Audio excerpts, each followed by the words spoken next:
to Diversifying Funding to Support Registered Apprenticeships webinar. This webinar is brought to you by the Supply Chain Automation Workforce Hub, a U.S. Department of Labor apprenticeship intermediary designed to be a one-stop solution for recruiting and training skilled workers in supply chain automation. My name is Kelly Millicent Banks. I'm Senior Director of Programs and Initiatives at the National Association of Workforce Boards. I'll be joined later by my colleague Jan Bray, Senior Advisor at the National Association of Workforce Boards. The objectives for this webinar is to provide an overview of the type of funding streams available to establish, support, and expand your apprenticeship programs. We'll also review some strategies on how to diversify your funding streams. And last but not least, provide you with resources to help you identify and access funding for your programs. We'll start the conversation off with an overview of apprenticeship funding. We'll then go to Jan with a conversation with the Michigan Department of Labor and Economic Opportunity to talk about how they're looking at funding and apprenticeship. We'll provide some key takeaways and then also some resources. So we'll start off with a brief overview of the current landscape of apprenticeship funding. And we'll touch on both the federal and private sources and understanding how these options are crucial for the sustainability and growth of your apprenticeship programs. So when thinking about the types of apprenticeship funding available, there is public funding and private funding. And within the framework of public funding, you have your federal government grants, state funding that's coming directly from the state's budget, tax credits, and we're going to highlight the workforce development boards who also can provide support through some of the funding mechanisms that they access through federal government funds and others. Under private funding, you could have funding from industry partnerships, private grants and sponsorships, educational institutions, trade associations, corporate social responsibility initiatives, and crowdfunding and community support. When thinking about public funding versus private funding and the differences between the two, public funding is a government source, and private funding will come from your non-governmental entities. And your public funding typically is serving broader policy and societal goals, while your private funding is most likely aligning with some specific interests of that private entity, be it a foundation or a trade association.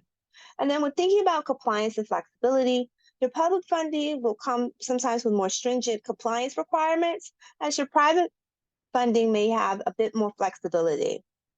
Last but not least, when you're thinking about stability, public funding could be seen as more stable, but subject to policy changes, where the private funding could be varied based on the influence of by market conditions.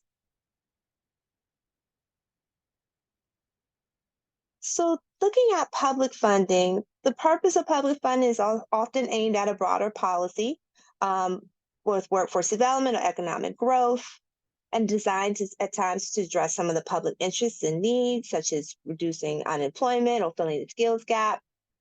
Availability, when thinking about availability and accessibility, it's usually made available through structured programs, and there's an application process. This process can be competitive and will have some compliance and specific regulations and reporting requirements that need to be met. Considering the scope and stability of the programs, they tend to be somewhat stable and predictable, and usually contingent on the government budgets and policies. And depending on the political priorities or economic conditions, those could impact the funding that's coming through the public agencies. And examples of public funding could be grants from your Department of Labor or for other federal agencies, state-level workforce development funds, and as well as we mentioned earlier, tax credits and incentives for employers to participate in the program.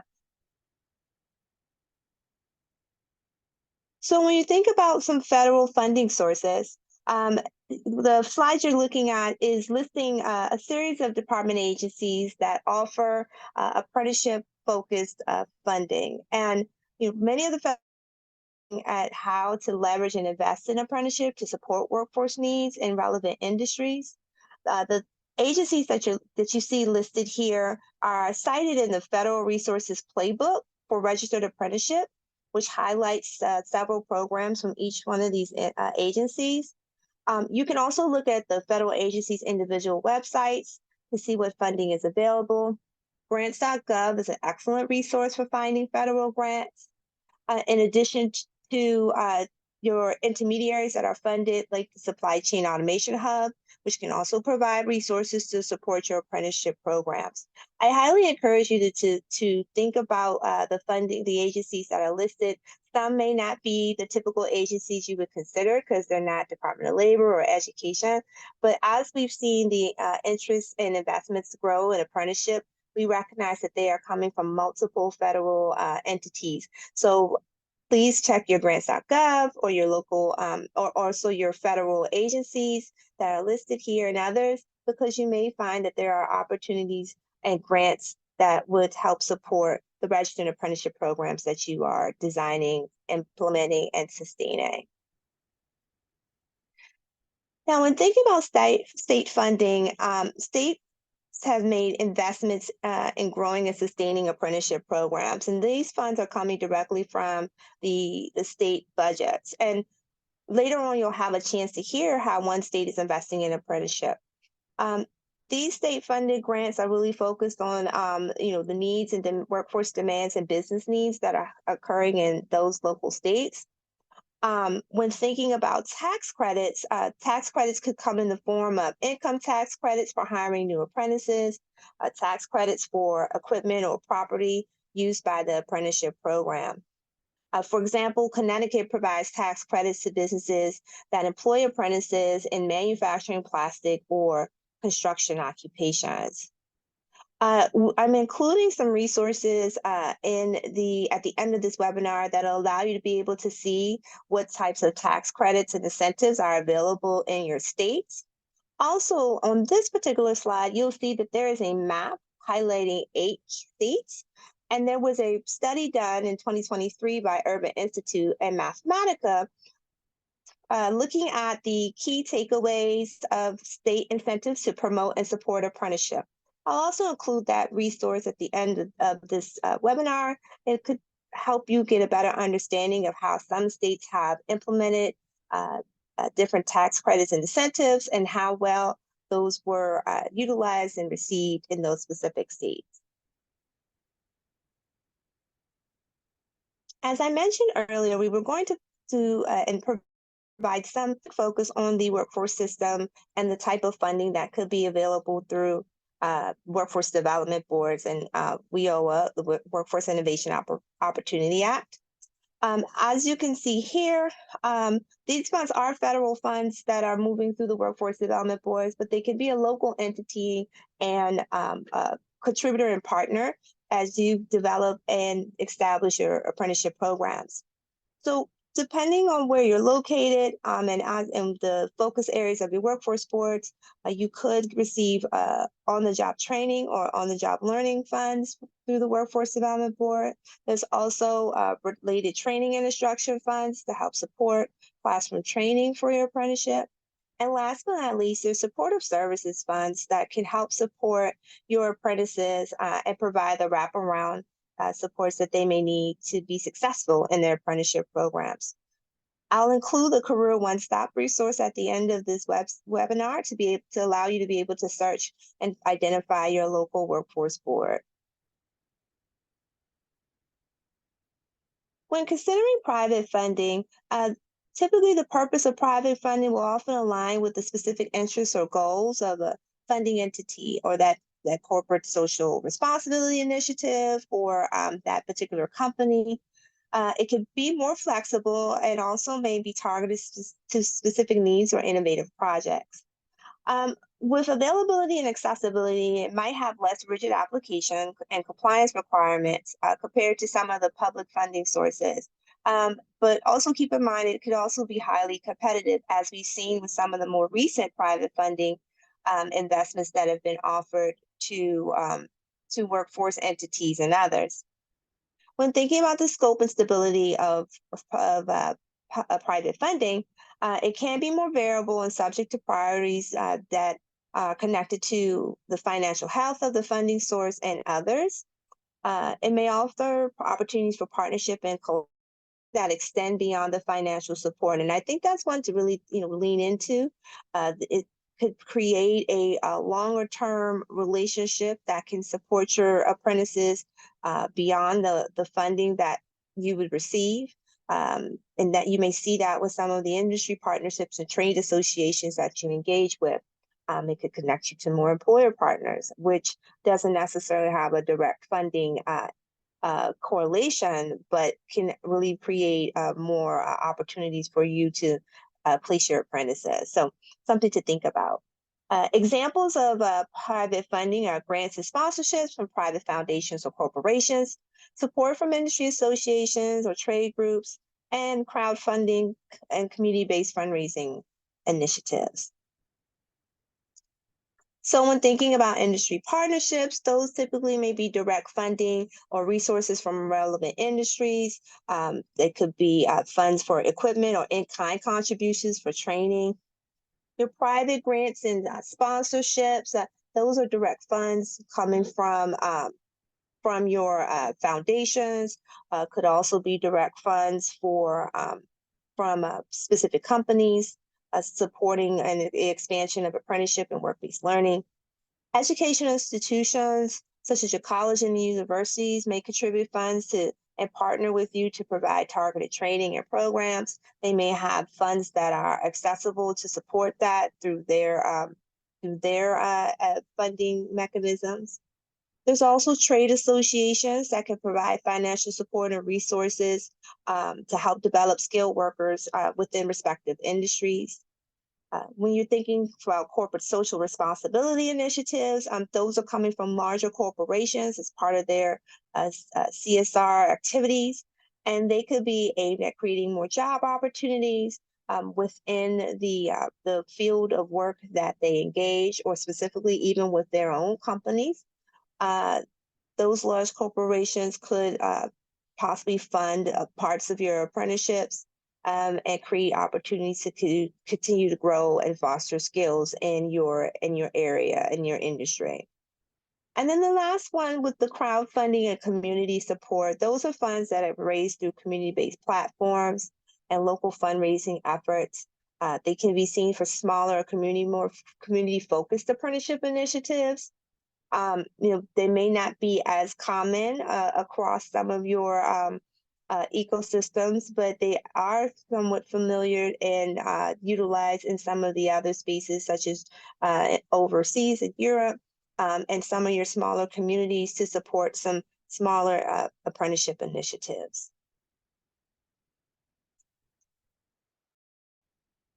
So when thinking about strategies to diversify your funding, the reason why it's important to diversify your funding streams is it allows you to create some stability for your program.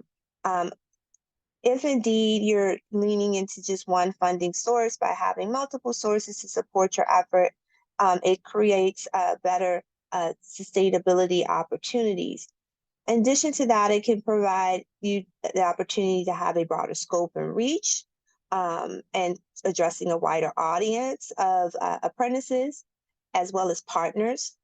It can allow for increased flexibility for the services you're providing and the types of apprenticeships that you're engaged with.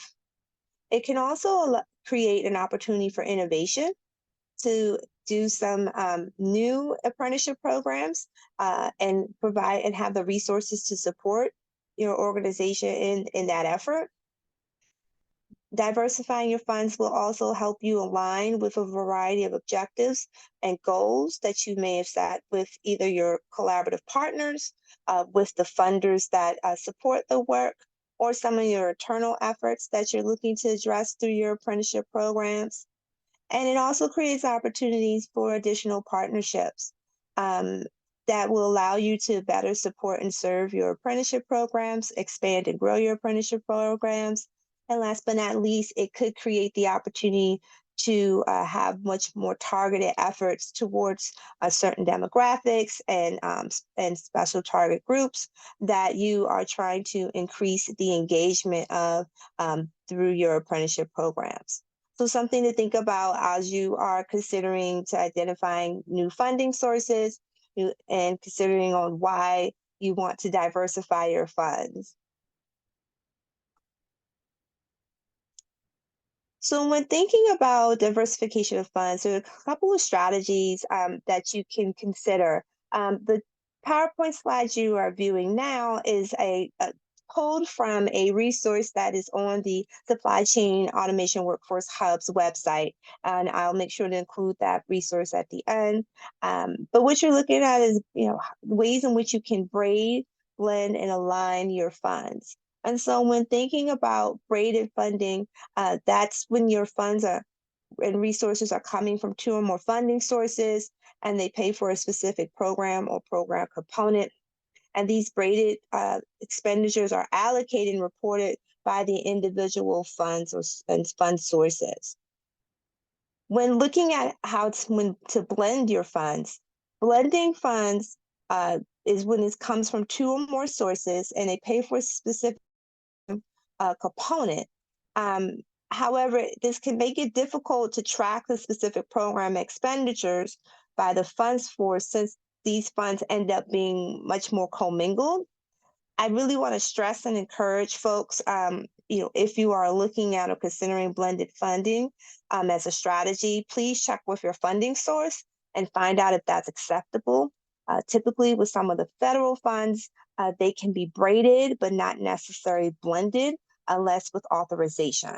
So blended is definitely a strategy that could be considered depending on the types of funding sources, but definitely check with the funding source to see if it's acceptable.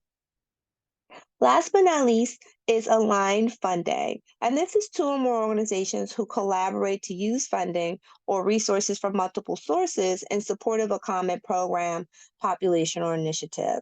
And each organization allocates and reports expenditures for its own funding sources separately. So this gives you an opportunity to not only have a varied amount of support your initiative, but it also can be a great way to strengthen your partnership and your collaboration with other organizations around a common program or initiative.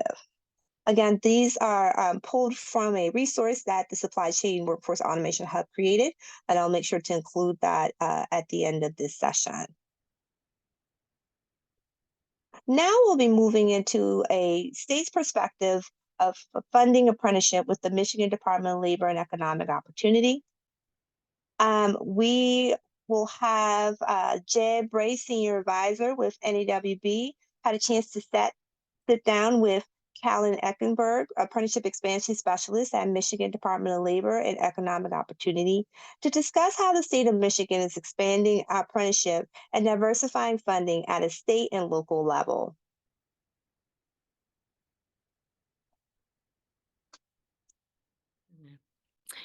Well, it's my pleasure. This is Jan Bray with the National Association of Workforce Boards, and it is really my pleasure to have with us today Callan Eckenberg, who's the apprenticeship specialist for the Michigan Department of Labor and Economic Opportunity.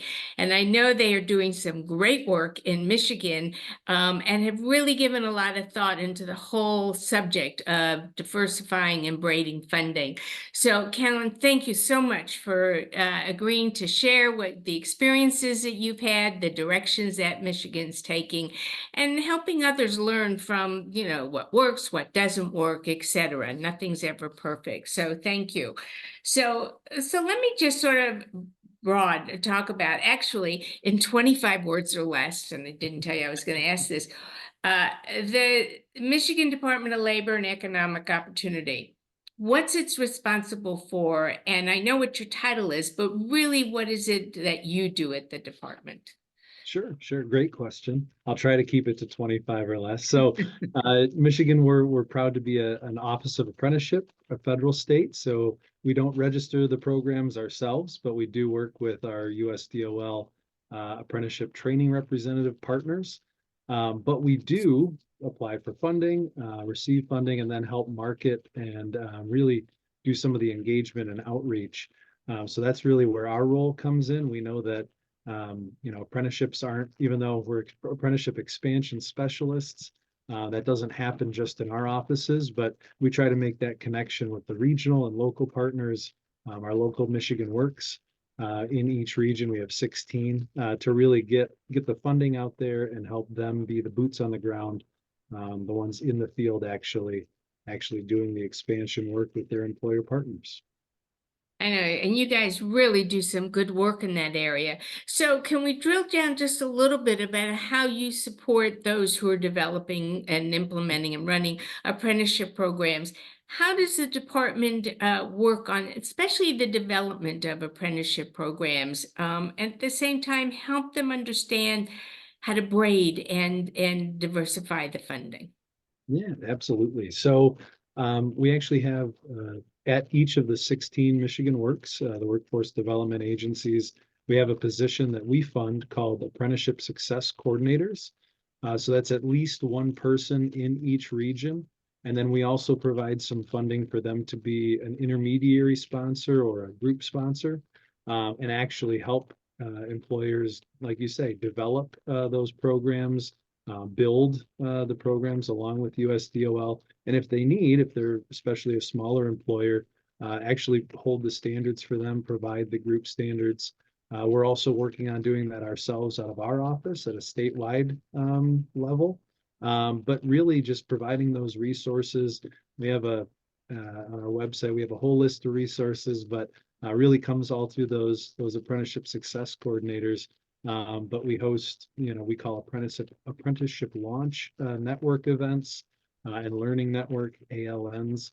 But then also one of our new initiatives, Race to Talent with Registered Apprenticeship. Again, really focusing on bringing employers and apprentices, potential apprentices, to each of the regions, connecting them with those apprenticeship success coordinators, and helping them, like you say, build the programs, expand their programs, add occupations. So because I want to make sure I don't forget to mention this, and I assume it's still on the site and we'll put it as a resource.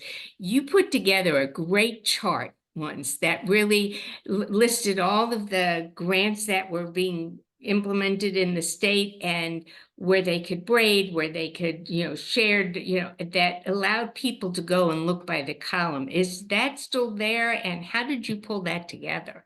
Yeah, absolutely. Well, it was a problem, I guess, born out of the problem of having too much funding, or not too much, never too much, but a lot of good USDOL funding. And we know there were a lot of grants supporting registered apprenticeship. So like you say, part of, we filter and push that money out to our partners, but part of the question is there's a lot of different eligibility requirements around that, and they each work a little bit differently. So it is on the website still, and actually we're updating that to include some of the new funding that has come out, and hopefully some of the new funding that will be coming out in the next month or so. We'll have that on there as well. But yeah, really, we have a disclaimer that we don't want to promote it. You still should ask your FPO if you're in another state or another grantee.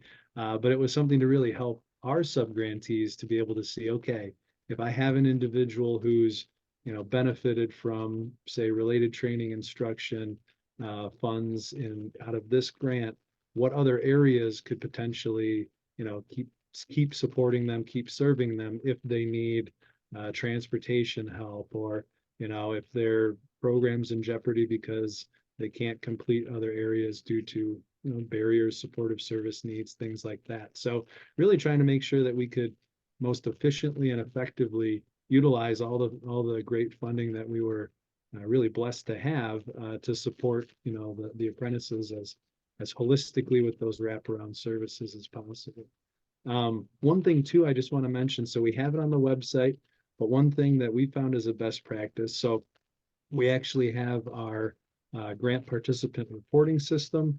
We, from the very beginning, before I was even here, so I can't take credit, but incorporated that into the same reporting system that our state uses for WIOA. So that naturally allowed for WIOA braiding, which I believe the number is still over 40% of our grant participants are also benefiting from WIOA, which is a huge increase from before we had that program together. But we actually incorporated the braided funding matrix into that system as well. So we have the sheet online that, you know, other states and other folks are welcome to see. But we've actually incorporated that into participant data entry. So when our subgrantees are going to put a participant into the system, it actually shows them what they've been funded out of and where they might be eligible for other funds, depending on that grantee. So that's been a game changer as well. Kind of automates it. It gets a lot of the questions out of email and into a system, which, you know, if you can systematize it, it's always better. So. Oh my God, that is awesome, because that's what everybody says. They're tired of having to duplicate and put in information 10 times over. So that is phenomenal. And while I'll put this, you know, at the end, you know, in the end of the program, we'll have a resource page. Can you just verbally say what the website address is for the department? Sure. It's michigan.gov/apprenticeships. That should get you there. And then really there's the resources tab or page that has the braided funding matrix and a few other resources actually too. But that's the more manual version. And then, yeah, we're happy to share, you know, it's the internal WIOA system. So you really can't access it unless you're a user, but we have some user guides and things like that. That we'd be happy to share with anyone if they're looking to develop some of those same practices into their reporting system as well. That is great. Be prepared for a lot of emails, a lot of calls. Yeah, Because a absolutely. lot of people are asking for it. Now, if they come to the state to get state funding, because, you know, whether it came originally from the federal government or just from the state, do you have criteria you use to determine who should receive the funding and how much funding? What guidelines do you have when you go to give that out? Sure. Yeah, there's a few ways actually. So with the 16 Michigan Works, we actually have policy issuances that we can provide. And really the eligibility criteria is all in the USDOL in the grant funding. If we do have state funding, that tends to be a little bit more flexible. So we try to utilize that for more of that wraparound. And I think some folks say, you know, like last dollar in type services as well. But really, you know, we either have the policy issuances where it's a directive to those MWAs. We do requests for proposals for other organizations as well, and run kind of your typical RFP or procuring services process. So quite a few different ways that we push those funds out, but really it's always around the eligibility that's either comes with the funding from USDOL, or even if it's state funding, you know, we are focused only on registered apprenticeship. So they have to be registered and have to work with our Office of Apprenticeship. So. Yeah, well, and that's good. So somebody, an organization, an educational institution, an employer, you know, somebody, and I know it has to be in Michigan because you guys are Michigan, but if any of them are looking to find funding to support, where do they go to begin the inquiry? I mean, they can go up online. Is that the best place to start? Where's the most efficient and effective way to get this going? Yeah. So we do on that same website, michigan.gov/apprenticeship. We do have a list of all of what we call apprenticeship success coordinators, again, those ASCs. So if you're not already working with your workforce agency, your Michigan Works, really would suggest you connect with those folks, because not only do they have our funding, but they'll also have WIOA and some other funding, Breeze and PATH that may be eligible for the individuals. Want to make sure that they're receiving all of that. But if you are already engaged with your local Michigan Works, then absolutely, you know, continue working with them. Ask about the apprenticeship. Any of their business service folks either would know or could connect you with the ASCs. And then if you really don't know, we're happy to connect you with any folks. If you're a statewide organization, we can connect you with multiple Michigan Works, but also, like I say, we have those Race to Talent events where really we understand that a lot of times saying, oh, contact this person and play phone tag or emails can be a lot. Come to the event. We try to make it a one-stop shop, really get as much done in one day as possible, hook you up with your Office of Apprenticeship contact, as well as your Apprenticeship Success Coordinator at the Michigan Works, and make sure that everyone's on board to serve that employer. I mean, you guys have a great process in place, and you really, well, you do, and you put out, I've had the fortune of working a lot in Michigan. It's mostly on federal grants, but, that are in there, and you really have a lot of support, channels there for everyone. Now, I know Michigan does more than grants and helping with grants, that you also have funding that helps on apprenticeship retention. Among other things. So what type of funding is available? What's it used for? And what's the strategy to putting behind it, to put into these investments into place? Yeah, absolutely. So we've really been fortunate that we have a lot of state funding as well. I think the most recent number is in the last, since 2019, I think we have over $100 million invested, both state and federal funds. So really appreciative of all the support there, like you say. But yeah, part of it is industry sector based. So we do have some specific funding for, say, building construction trades. Also, a lot of times population based. So making sure we're reaching underrepresented individuals, adult ed populations, justice involved, or reentry folks as well. So some of that funding is more targeted to those populations. And as you mentioned, completion rates as well. One thing that we've seen, we think it impacts completion rates is just the ease of tracking sometimes the programs as well. We know, again, employers, they didn't go into business to start and run a registered apprenticeship program.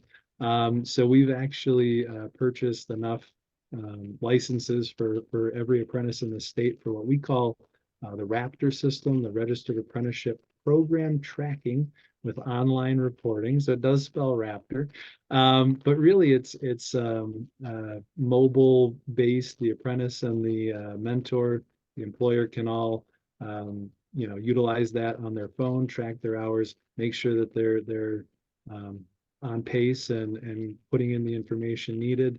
And then can divert that right into Rapids for their federal reporting as well. So just a few different options. We're trying to make sure that, if there's an issue with tracking maybe manually, that we're offering that to every apprentice in the state that would like it, to be able to utilize that as well. We got to share this with every state in the country.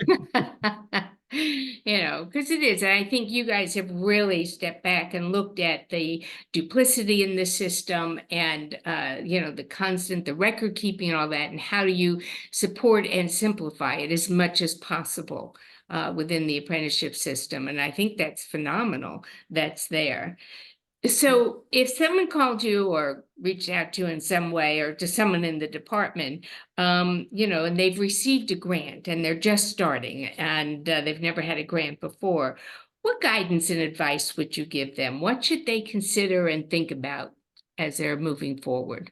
Sure, absolutely. Well, if the grant comes from our department or from the state or through us, from the federal government, absolutely. I mean, we have a whole list of resources. We set up a lot of one-on-one technical assistant calls. And of course, we've got great partners like yourself from the federal side too, that we try to emulate some of your technical assistance to our great grant partners.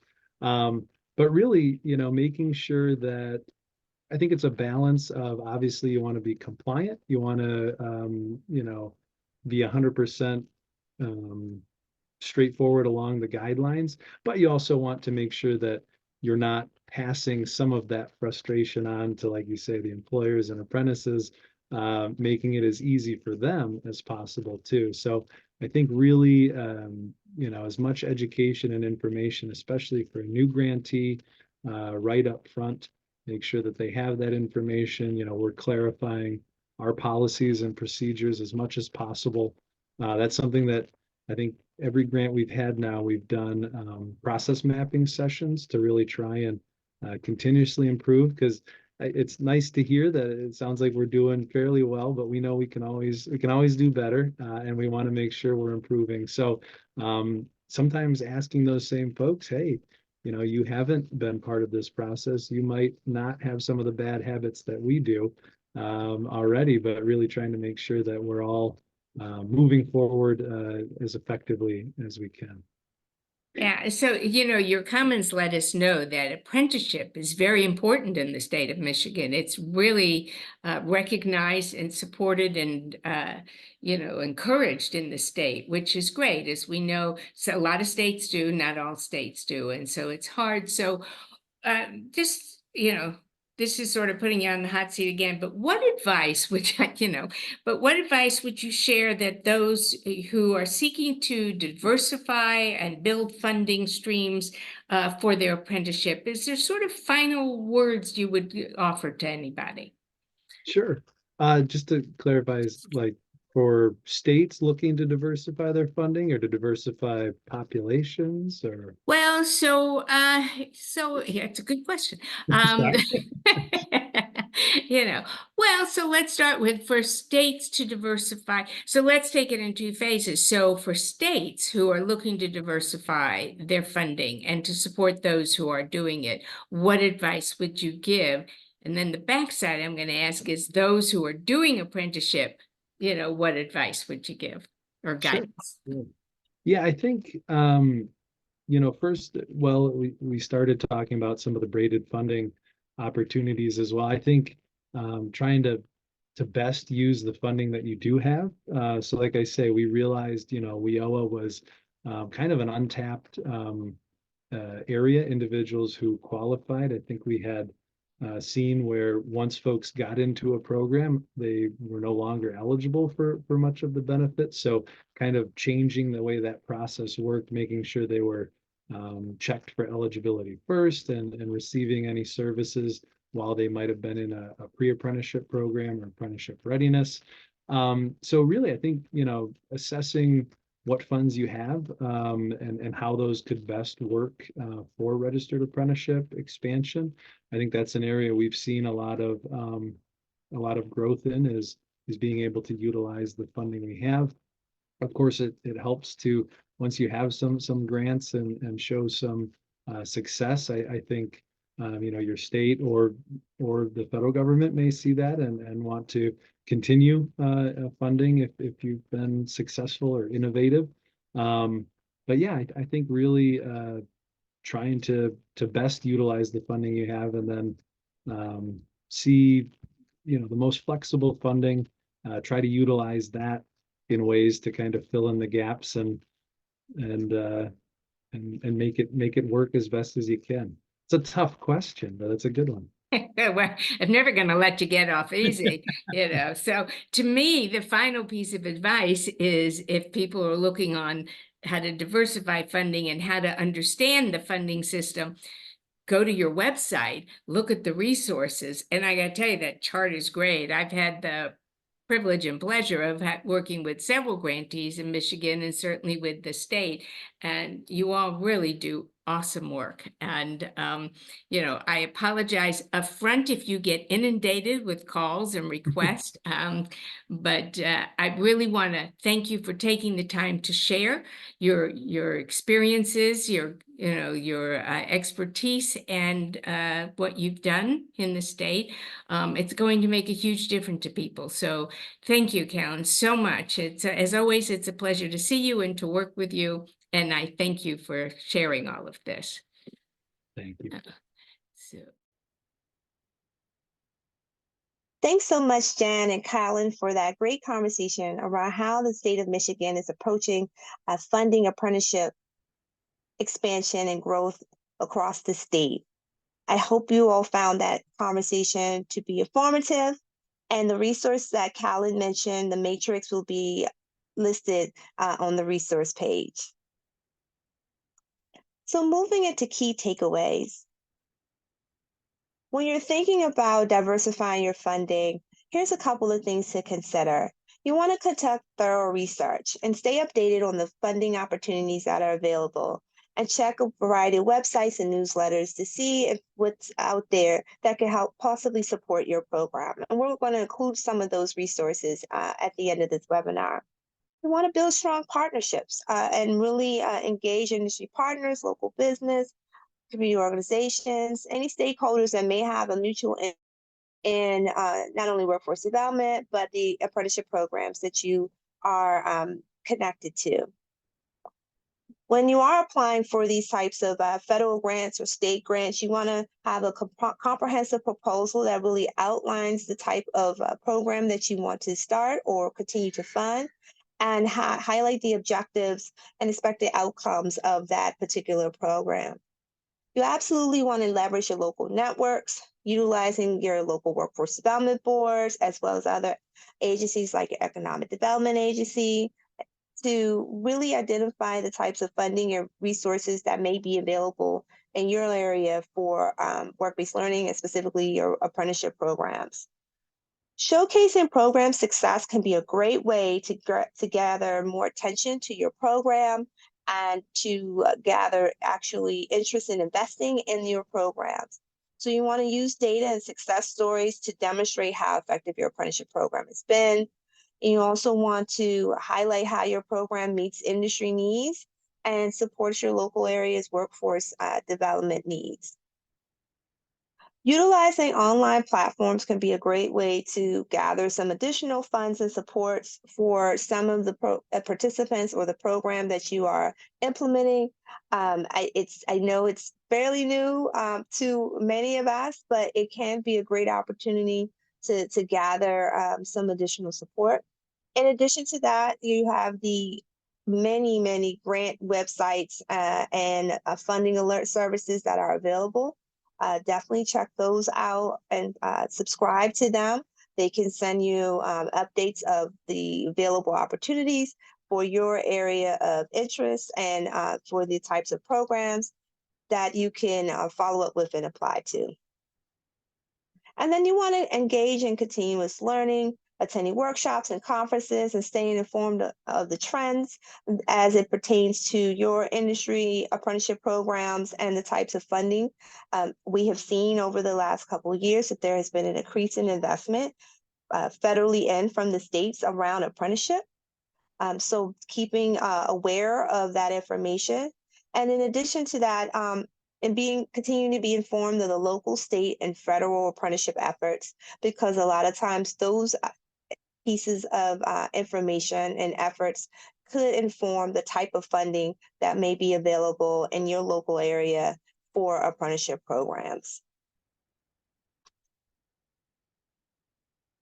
On this slide is a series of resources that we've touched on throughout this session that we hope would be helpful to you on your journey of identifying and diversifying your funding for your apprenticeship programs. The Federal Resources Playbook highlights funding programs across a multitude of agencies to support apprenticeship programs. Apprenticeship.gov has a link for state tax credits and tuition support that will allow you to look up your state to see what incentives and tax credits are available for apprenticeship programs. I'm also including the state incentives to promote and support apprenticeship report from the slide that had the map of the key 8 states. That'll give you some understanding of how incentives have been utilized across some of the states. Career One Stop is the site where you can identify the local workforce development board that's close in your area. They can be a great resource to help support your apprenticeship programs beyond the financial support. So I highly encourage you to reach out to them if you haven't already. Grants.gov is a great resource for all your federal grants, so please check that out.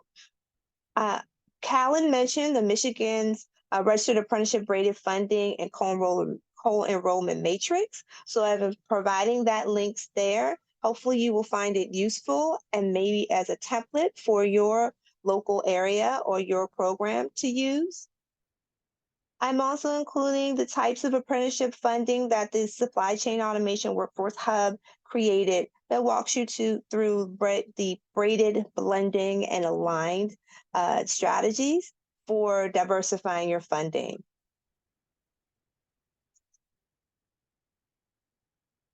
And here's our information included on this slide for Jan and I. So feel free to reach out if you have any follow-up or questions.